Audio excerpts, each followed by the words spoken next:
Class 10th mathematics. इसमें chapter चल रहा है त्रिकोणमिति। एक्सरसाइज 8.1 का क्वेश्चन नंबर है 4। इसमें दिया है 15 कॉट बराबर 8, तब ज्ञात करो साइन ए और सेक ए के मान। ठीक है, तो इसमें देखो 15 कॉट बराबर 8, तो ये 15 रखे हैं गुणा में, इसके दूसरी तरफ किस में पहुंच जाएंगे, भाग में। तो कॉट बराबर आ जाएंगे 8/15। ठीक है, और कॉट का फॉर्मूला जानते ही हो, कितना होता है, आधार बट्टे लंब, कॉट थीटा बराबर। ठीक है, यानी आधार 8 है और लंब 15 है। ठीक है, अब साइन और सेक निकालने के लिए कर्ड की जरूरत पड़ेगी। ठीक है, तो कर्ड निकाल के रखो पहले। तो कर्ड कैसे निकालेंगे, पाइथागोरस प्रमेय से। दो भुजाएं पता हो, तीसरी भुजा कैसे निकालते हैं, पाइथागोरस प्रमेय से। ठीक है, तो कर्ड का वर्ग बराबर लंब का वर्ग प्लस आधार का वर्ग।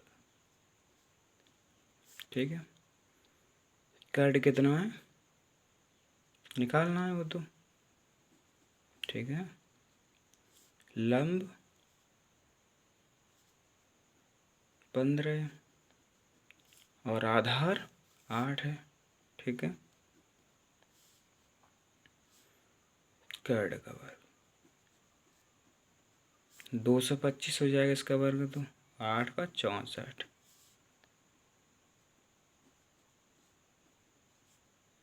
इन दोनों को जोड़ लेंगे, 4 5 9 6 2 8, यानी 289। 289 कितने का होता है, 17 का वर्ग 289, तो वर्गमूल लेंगे तो 17 आ जाएगा निकल के। ठीक है, तो कर्ड कितने निकल के आएगा, 17।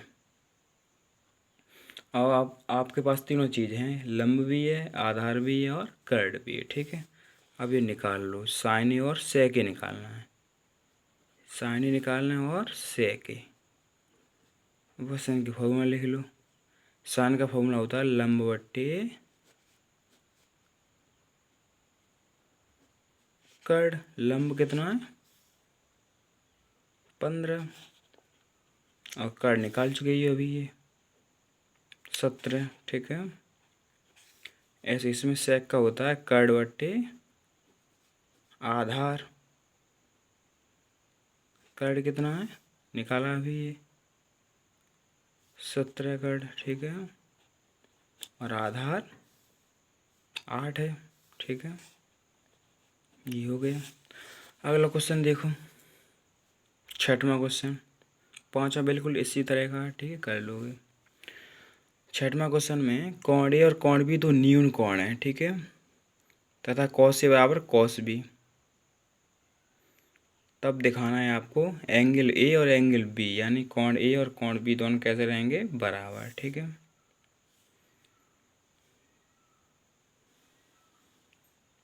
तो ये एक समकोण त्रिभुज बना लो। ठीक है, ए बी सी।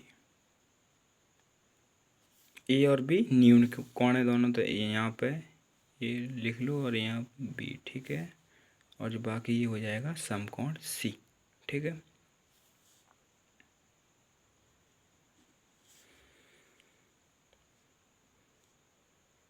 तो इसमें क्या दिया है, ए और बी दोनों न्यून कोण है। ठीक है, यानी दिया है ए, कोण ए और कोण बी न्यून कोण है। ठीक है, और कॉस ए बराबर कॉस बी भी दिया है। ठीक है, सिद्ध क्या करना है,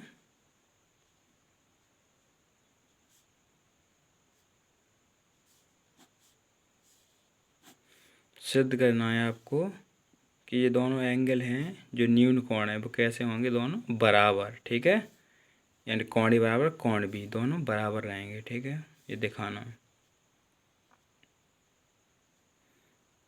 चलो उपपत्ति करते हैं।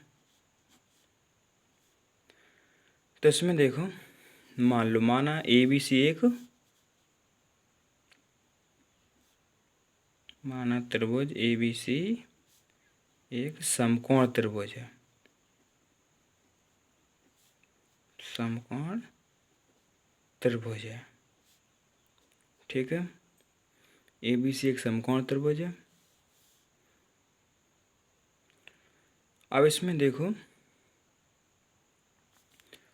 यदि ए एंगल लेके चलेंगे, ठीक है, कॉस की वैल्यू यहाँ से निकालो, ए एंगल के लिए कॉस ए, ठीक है, और कॉस बी, दोनों निकालें पैरेलल में। तो इसमें देखो, इसके लंब हो जाएगा बी सी और आधार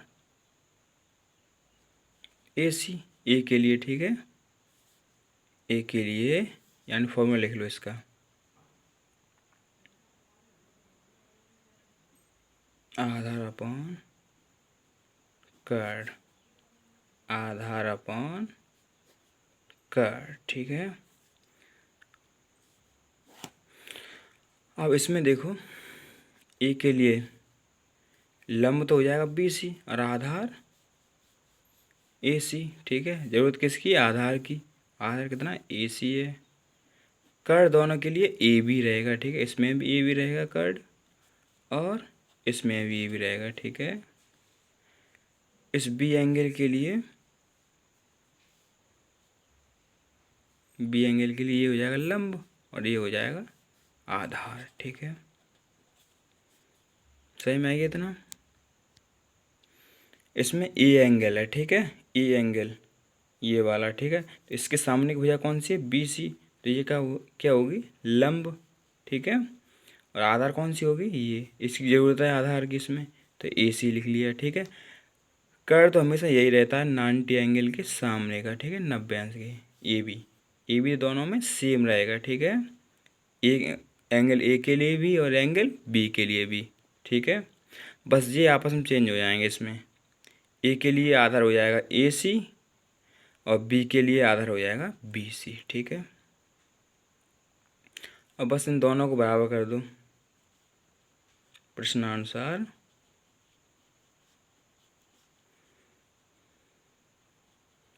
कॉस ए बराबर, प्रश्नानुसार कॉस ए बराबर कॉस बी। इन दोनों की वैल्यू लगाएंगे तो कॉस ए की वैल्यू कितनी है? A C upon A B, ठीक है, और कॉस बी की B C upon A B, ठीक है, B C upon A B से ए बी कैंसिल, यानी कितना निकल के आएगा? A C equal to B C, ठीक है, A C equal to B C, यानी दोनों भुजाएं बराबर हैं, ठीक है। तो इनके सामने कोण भी बराबर रहेंगे। तो ए सी के सामने कौन सा कोण है? ए सी के सामने, ए सी के सामने बी है, बी सी के सामने ए है, ठीक है। क्या बराबर है? समान भुजाओं के समकोण बराबर होते हैं इसलिए, ठीक है। समान भुजाओं के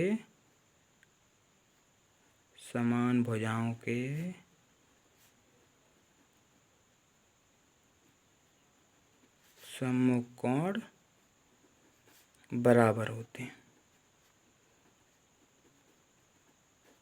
ठीक है।